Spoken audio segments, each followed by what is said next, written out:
Hello friends, I'm Colin, and we have got to stop meeting like this. Every time I think there might be a lull so I can focus on other things, Anna, Glitter and Lasers hits us with another banger.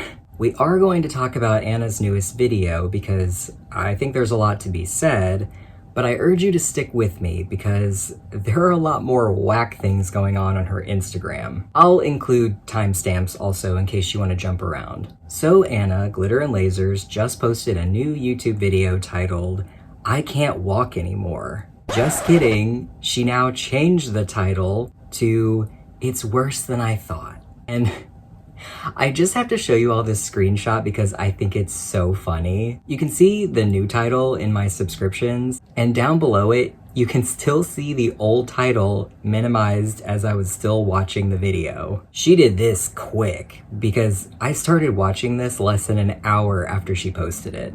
And I'm so glad I started reading the comments before I finished the video because it was actually someone there who pointed out that she changed the title. I was just lucky enough that my screen hadn't refreshed yet so I could get the receipts.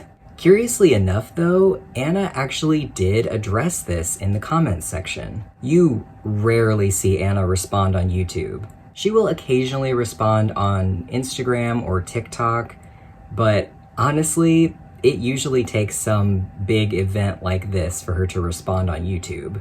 Someone in the comments said, "It just feels disingenuous for some reason. Like I hate to be one of those people. I'm paralyzed and I don't like the fact that you claim you can't walk when you can." And then there's a little bit of word salad at the end there, but you get the gist. Anna responded, "Thank you for pointing out how the title could be misunderstood. That was not my intention and I changed it. Thank you for bringing it to my attention and I apologize." Now, I was initially pleasantly surprised by this. I really expected her to sweep this under the rug like she did the last time she changed the title of a video. Everyone pour one out for "Can I Be a Runner? Facing the Hard Truth." Y'all, I didn't even have to look that up. That was just fresh off the dome. That's probably not a good sign for me, is it? I think that one got changed to like "Overcoming Pain," something like that. But once I went back and reread this apology, it just felt disappointing. How on earth could this title have been misunderstood? What is there to misunderstand? I truly believe with all of my heart that this was intentional clickbait. Anna can indeed walk. She just found out that all the progress that she made with RunLab, who taught her how to walk properly, had been undone. She can walk, just not well. What I think is that she never even considered how offensive that could be to people like this commenter who are actually paralyzed. I think Anna is in her own little world a lot. I do think she intentionally rage baits like this, because if people comment negatively on it, like I'm doing now, she can use that as evidence that people hate on her just because she's plus size or has a disability. All of that aside, let's look at the actual content of this video. It's mostly Anna documenting her pain and loss of mobility while trying to find the right surgeon. For the sake of time, I've just clipped what I think are the most important parts. I flew to LA and I saw several doctors about potentially having surgery. I had also done some research about doctors in my area in Texas. I ultimately decided against local doctors because some of them had BMI requirements or they just did not have enough experience with advanced stage cases. I am a stage 4 patient, which we will talk about later what that actually means. So I needed to find someone with a lot of experience in treating this condition. A lot of people have wondered why Anna didn't try to find someone closer to her for lipedema surgery. One reason is because she wanted someone who would allow her to document the whole process. That's something she said previously in an Instagram post. But now we learn another reason. Dr. Amron's program does not have a BMI limit. I have a feeling there may have been a few surgeons who didn't buy into Anna's belief that all the fat on her body is lipedema. So she found someone who did. Over the last 6 months, I've had a lot of trouble losing weight. My body's changed, but I haven't lost weight, and I had started to really punish myself for it, reducing calories further, working out more. It wasn't healthy. With peace and love, at Anna's size, reducing calories and working out more is not a punishment. If she was maintaining her weight, she was eating at her maintenance calories. She claimed in her surgery announcement video that she was eating 1,800 to 2,000 calories, and I don't believe that at all. Regardless of lipedema, if that were true, she would be losing weight rapidly on other parts of her body. If you want some brutal honesty, what I think she was feeling was hungry, like truly hungry. And as someone who has lost 60 pounds, I get it. When you're first starting out, just allowing yourself to be hungry is uncomfortable. It probably did feel like she was punishing herself. Something that I learned is that it's not always enough to eat less. Sometimes you also have to change the way you eat, like loading up on fiber and protein so you feel more satiated. And I mean real protein, not packaged snacks. This is my snack basket. Well, guys, I perpetuated nail polish gate recently, and now I'm about to start WegovyGate, or insurance gate, whichever you prefer. Anna has tagged at least one reel with ALT ambassador, meaning she has partnered with the Advanced Lipedema Treatment Program, but she's never explained what that means. I assumed, and I think a lot of other people assumed, that that meant she was getting surgery for free. But now she's saying actually her insurance is covering it. As part of getting lipedema covered by insurance, one of the things they really stress to you is that you're able to articulate how much the condition has affected your life. So in order to kind of do that and show you guys on video, we went to a gym where I was staying in New York for something totally unrelated to this, and just filmed some issues that I'm currently having with mobility. Now, if you watch my last video, you know that when I was on Wegovy, it did help my inflammation a lot. So I did have a little bit, actually a lot more mobility and less pain, but coming off of it has kind of really exposed how bad the condition is affecting the actual underlying, fabric of my life. And the reality is eventually the Wegovy will not be able to help solve this problem. So we need to deal with it before it gets to that point. Something just feels off about this to me. She's doing an awful lot of free promotion for Dr. Amron just for her surgery to be covered by insurance. I know she's getting 4 surgeries total, so maybe the first one was free or reduced and insurance has to cover the rest of them. I'm just speculating wildly now. But this insurance piece has really got me thinking about her Wegovy narrative. Ever since the surgery announcement, Anna has been talking so much about how going off Wegovy has thrown her into a spiral of pain and immobility. It's been really hard for me going off of Wegovy, which I had to do in preparation for the surgery. For me, Wegovy, yes, helped my appetite, but it also significantly affected my inflammation and pain. As part of surgery protocol, you have to go off GLP-1s and several other medications, okay? Just because they thin the blood or they can cause problems with anesthesia. I started to go off of the Wegovy. And it's been really, honestly terrible. I don't have another word for it. I'm tired of going off all my anti-inflammatories and not being able to take Advil and my body just rebelling against life. And that's kind of been her go-to response for people who are like, well, you never talked about being in this much pain before. What happened? Anna is trying to imply that over time her lipedema has been getting worse, but that the Wegovy has been kind of masking that pain. There have been some pretty promising studies that semaglutide can reduce inflammation, so it kind of makes sense at first. What I find truly fascinating about this story is that Anna didn't even know about this pain when she first set out to get surgery. She had to go off Wegovy because of the surgery. It sounds to me like she was seeking out surgery in the first place because she was no longer losing weight and she attributed that to lipedema. But now suddenly we're learning that her insurance is covering the surgery and they need proof that lipedema is negatively impacting her life. Only a few months ago, Anna was claiming to run a 5K, but now, in her words, she can't walk anymore. She's been diagnosed with lipedema for years, but wow, that happened fast. It makes me wonder if this is just a convenient narrative to explain why she needs to get surgery right now. And given how often she mentions that this is all due to her going off of Wegovy, It just feels like she's selling it way too hard for it to be believable. Once again, I just have to say this is my own personal conspiracy theory. I have no way to know if it's true because I cannot peer into Anna's mind.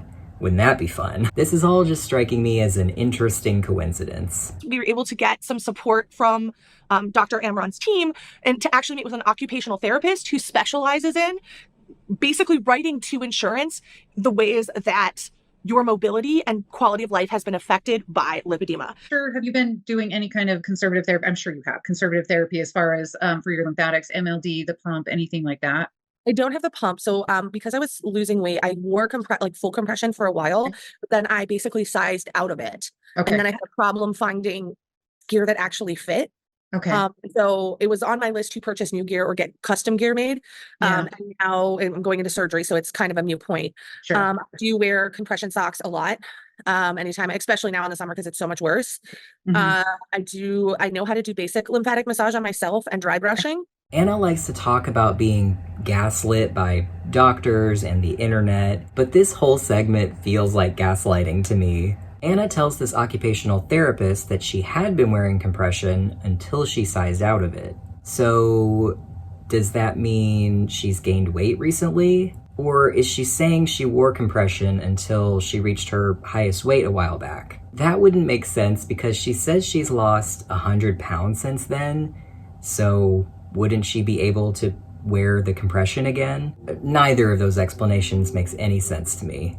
The other reason why I feel like viewers are being gaslit here is because outside of the New York vlog, when have we ever seen Anna wearing compression? Like real medical grade compression. She has been since her surgery, but I kind of got the impression that that was provided by the ALT program. Like, in her defense, clothing hauls probably don't take that long to film, and I would understand not wearing compression for those. But before the surgery, we saw her traveling to all these different countries and going on all these cruises, and never once did I see her wearing compression. And that stuff is supposed to be worn pretty much all the time. And the thing that frustrates me is this occupational therapist even says she's seen Anna's Instagram, so she knows that Anna isn't wearing compression all the time, and yet she agrees that Anna has done everything right. You've done all of those things. You've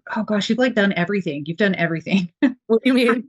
Meaning like you've done every conservative measure, like you've done the dry brushing, the self MLD, don't have the pump yet, but you're working on that. You've been wearing compression, you've been exercising, you've been doing the diet, like you've done everything right. So I think what annoys me most regarding the compression and the diet and the exercise is that this OT just kind of has to take Anna's word for it. Most logical people would agree that there's no way Anna could be eating 1,800 calories and not losing weight. And that puts the OT in a really awkward position where she has to either suspend her disbelief or straight up tell Anna that she doesn't believe her. Anna would probably then call her a medical gaslighter. But it seems like this occupational therapist might also believe, like Dr. Amron, that Anna is all lipedema. And speaking of gaslighting, Anna has really taken her induction into girl world seriously. I think when you get gaslit about your body and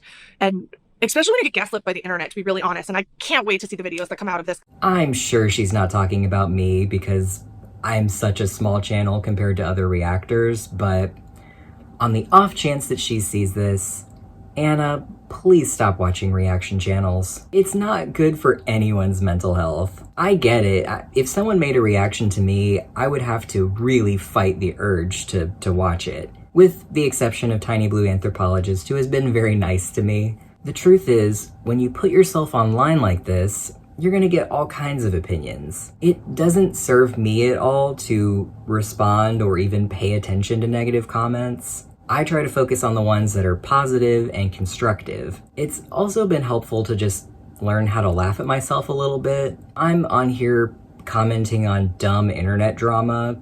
It really ain't that serious. I think that's one thing that's hurting Anna here. She takes herself way too seriously. I realize that she does often laugh at herself and make self-deprecating jokes, but That's always come across to me as super forced and like she's fishing for compliments, because as soon as someone else comes along with criticism, even constructive criticism, they're haters. Crying over a bagel is ridiculous, and I say that having indeed cried over stupid stuff like that. But instead of seeing the humor in it and playing it off, she got super defensive and made this Instagram story post about it.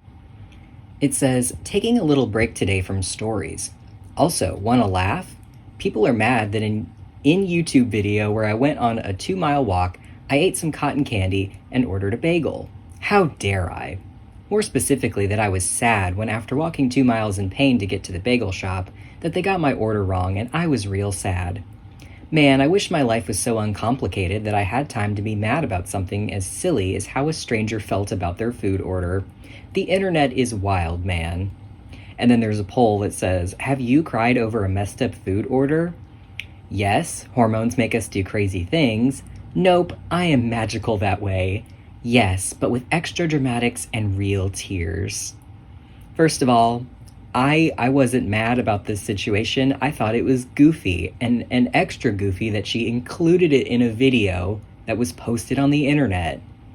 And I also love that the last option on the poll is with extra dramatics and real tears, because I think we've all realized by now that Anna struggles to produce real tears while she's crying.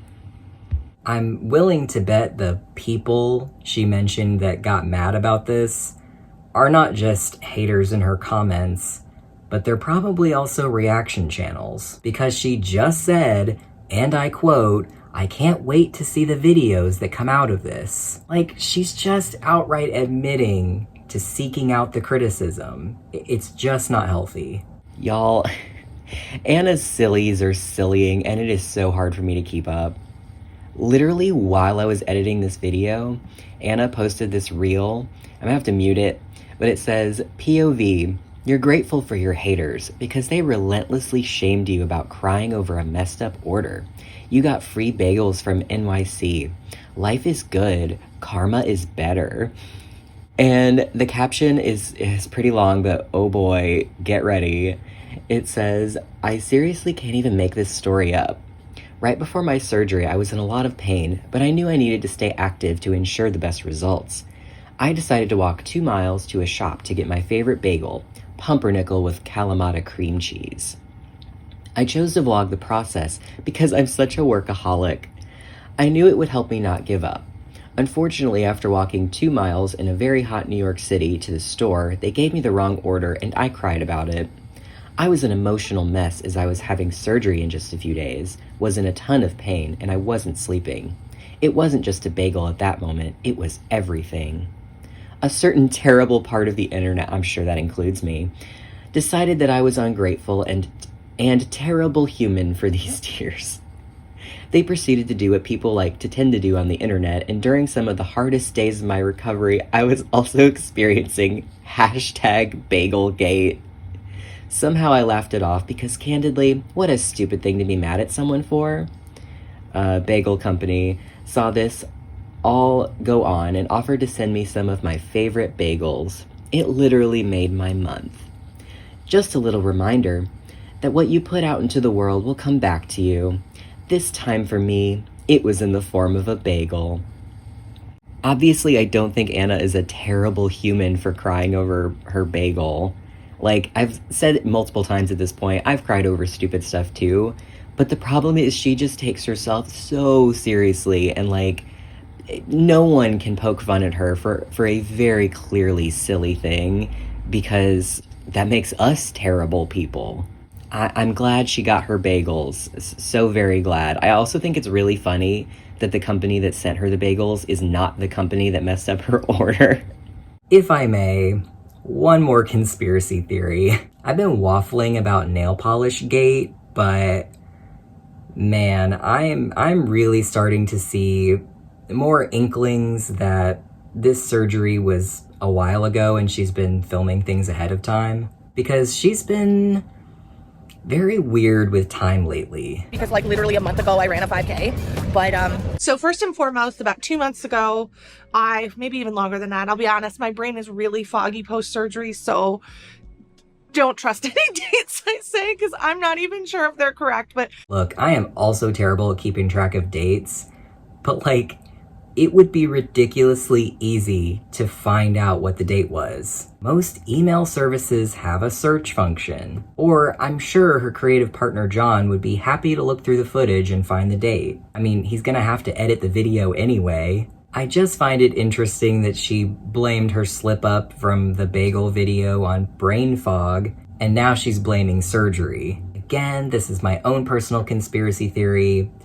Please feel free to picture a tinfoil hat. I feel like those are the biggest takeaways from this video because honestly, a lot of it was just her saying things about lipedema that we've heard her say before, and also a lot of crying. Like a lot of crying. I think this is the thing that no one talks about when they talk about health is that we love before and after pictures. We love seeing people before. Now I feel like it's my only hope because I can't live like this. I mean, all I want is to move. I don't really see this, but I actually asked the cameras to be stopped and I just uncontrollably slobbed in the corner for a little while. Grieving the loss of your mobility or what you thought you would gain, and I think that that's a normal reaction. And I've seen your Instagram page and how much fun that you have on there. But I can't even do that anymore. That's the thing. Yeah. And it's like, it's part of me being taken away. I'm not performing. This is real. These are real tears. They are liquid.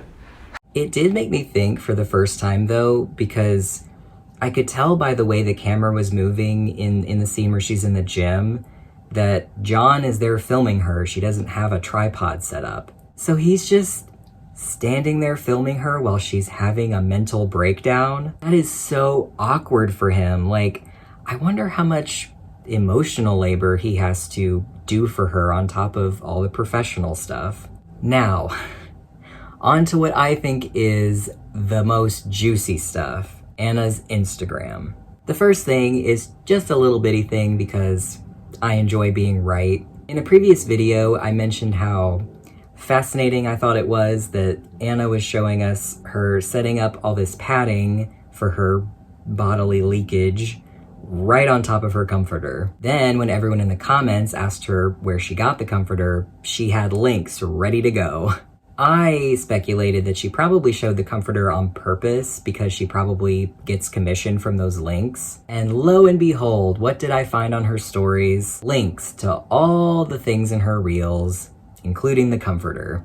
The links are actually from a more recent reel, and that's the one I really want to talk about because it sent me down such a rabbit hole. Today, I'm taking my first shower by myself since surgery. When you're wearing compression gear 24/7, there's a chance you might faint when you take it off. So here, I'm just laying down, taking a couple deep breaths, and making sure I'm okay before I jump in the shower. Now for the worst part. Oh my God! Now I'm applying my arnica. You're gonna see that I'm using like upward striking motions, and that's just good for the lymphatic system. I'm applying ointment to the wounds, and I'm putting little band-aids over them. I will tell you, it's hard for me to find my wounds right now because they're healing really well. Now that I get everything prepped, it's time to put on the devil garment. Compression. So I'm tired and I'm out of breath. Spanx, they have literally nothing on medical grade compression, which this is. I had a little Captain Underpants moment because these do not have a part to cover the lady bits because when you come out of surgery, you have to be able to go to the bathroom and you're not able to change. So you just go through the garment. I'm fresh and clean, I'm in my bed, and also I forgot to mention I stopped leaking so I can actually put my comforter on, which is amazing. And let me show you what I'm going to be doing. I am going to be reading this book, which is the latest in a series that I love. You know, I have not been in the headspace to read until now, so I'm just grateful to be able to do it. So I'll see you guys tomorrow. There are a couple of things here that I do think other people will talk about. First of all, the compression she's wearing here is the kind actually recommended for lipedema. You can tell because it encompasses the entire leg all the way down to the foot. The reason for that is very often with lipedema, there's something called the ankle cuff sign.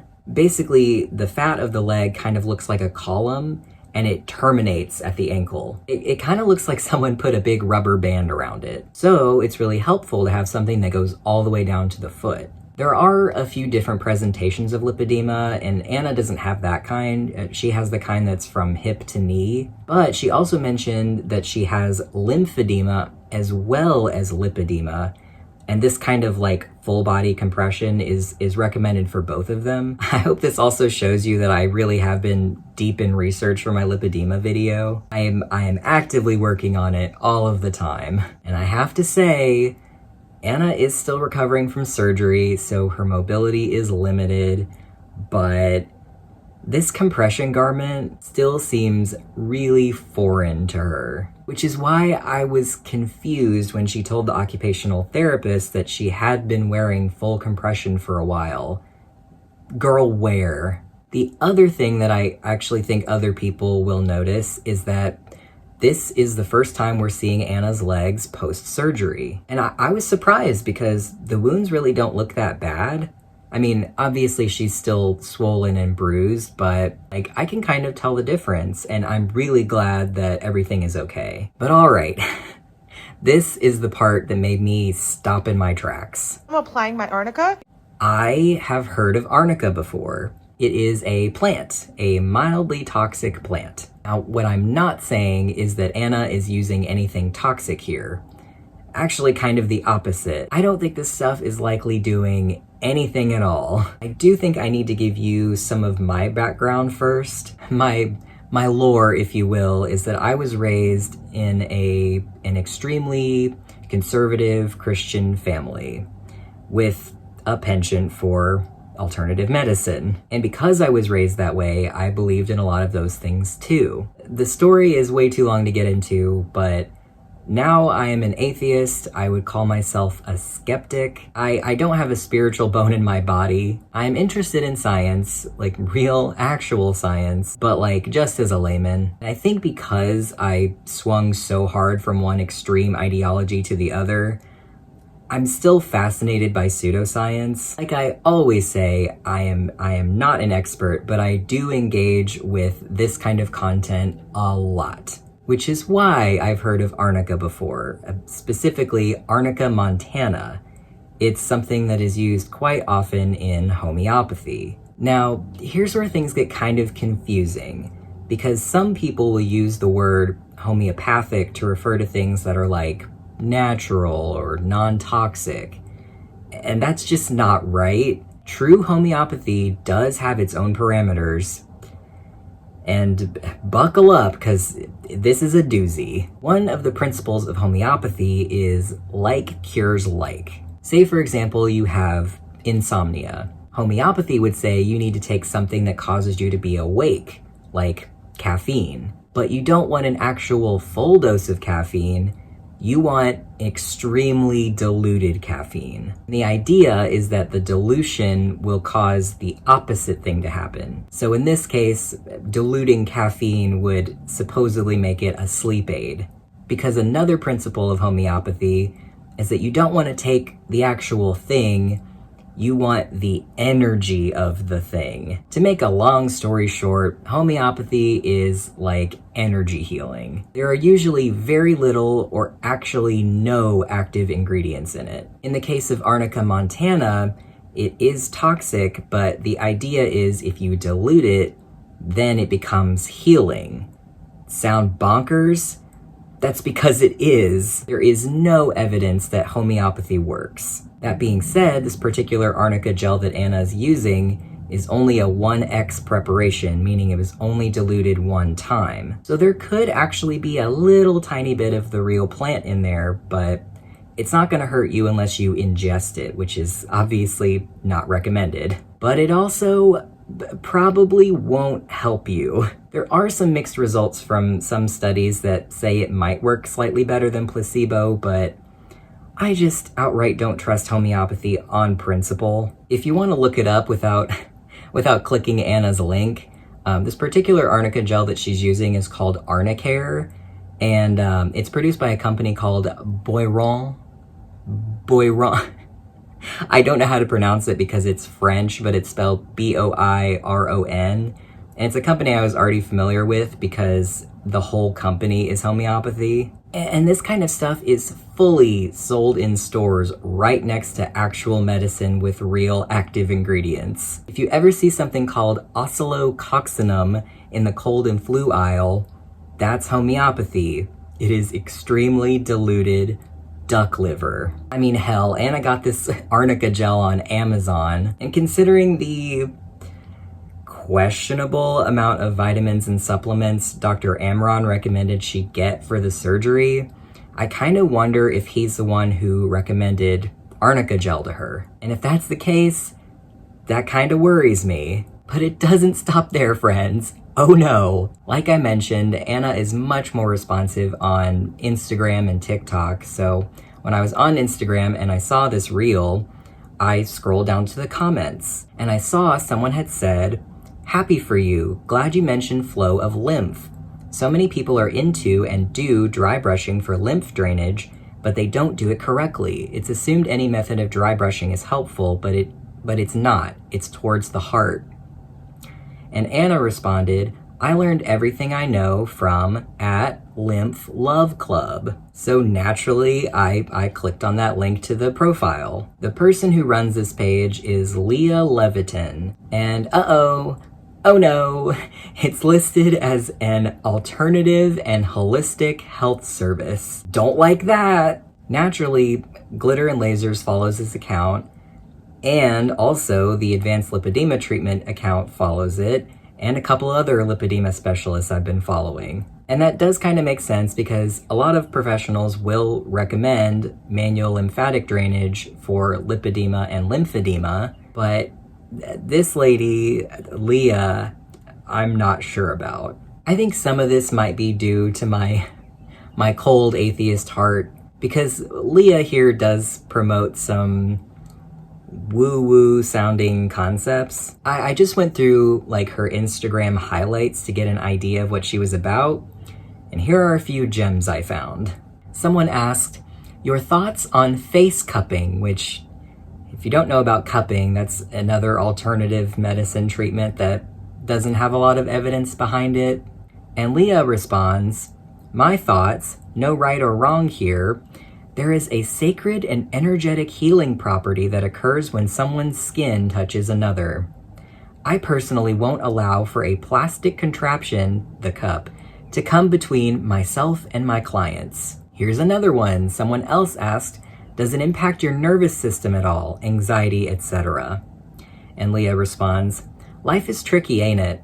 I feel this too, and it's really the other way around. Our nervous system impacts our lymph. Working on the nervous system piece is by far the most powerful thing we can do to influence our lymph. Aim to prioritize things like joy, play, and connection, because these things are going to dilate your lymphatic vessels and increase flow throughout your body. You are resilient, dear reader. Your mind is plastic, and that's the tricky part. Our brain will always try and see the horizon for its threats versus its beauty. Does that make sense? No. It's what keeps us alive, prioritizing seeing the good, plus know that you are not alone." Now, I don't know shit about lymph, so I can't say for certain if any of that is truly incorrect, but I don't know. Some of that just sounds strange to me. I'll just say strange. Something else that just really gave me the ick, for lack of a better word, is that she does this kind of content that she calls lymph church. Now, I want to give her the benefit of the doubt that this is just a silly, tongue-in-cheek name for these little encouraging messages, but I just gotta say, the vibe, for me, hellacious. Today's Lymph Church sermon is about how we communicate with our body when our body is not cooperating with us. So this little energy healing tip, I want you to take your hands and rub them together, drum up some energy, and then I want you to take those nice warm hands and place it over that area where you're feeling that discomfort. Take some deep breaths and kind of like focus in on that area. I want you to just put a lot of love and intention into it. Maybe even if you're closing your eyes, you can imagine like the brightest, whitest light that you possibly could. Let that pain know that it's welcome, that you hear it, and that you're here to support it. Now, this is not the only thing she's promoting, okay? Like, I looked her up, and she is apparently certified in manual lymphatic drainage and massage therapy. She is not a doctor, though. Let that be clear. And I really wanted to look past the alternative and holistic medicine label and give her the benefit of the doubt that maybe what she's doing would be more considered complementary to conventional medicine. That word is also sometimes a red flag to me, but I'm really trying to be fair here. One of the highlights on this Instagram page is an FAQ though, and I don't know, she's providing advice for people sight unseen, whereas I think even an actual medical doctor on the internet might say something like, well, that sounds like XYZ, but I can't give medical advice. It would be unethical for me to do so. Please talk to your primary care provider. But no, she's getting questions like, could lymph massage help my sore throat? How about ovarian cysts? How about stomach bloating? How about a puffy face? How about back pain? And she's basically like, yep, sure. And I don't know, does this strike any of you as just kinda sus? Well, if that didn't, this gem sure did seal the deal for me. This person asked a question about lymph nodes. What is normal versus not? Can some stay swollen for years without them being the C word, which I assume here is cancer? Leah responds, it's not always normal, but it's common and can be normal, which, again, sight unseen for this person, not necessarily recommending seeing a doctor for this. Leah goes on to say, you can absolutely have swollen lymph nodes for years and not have cancer.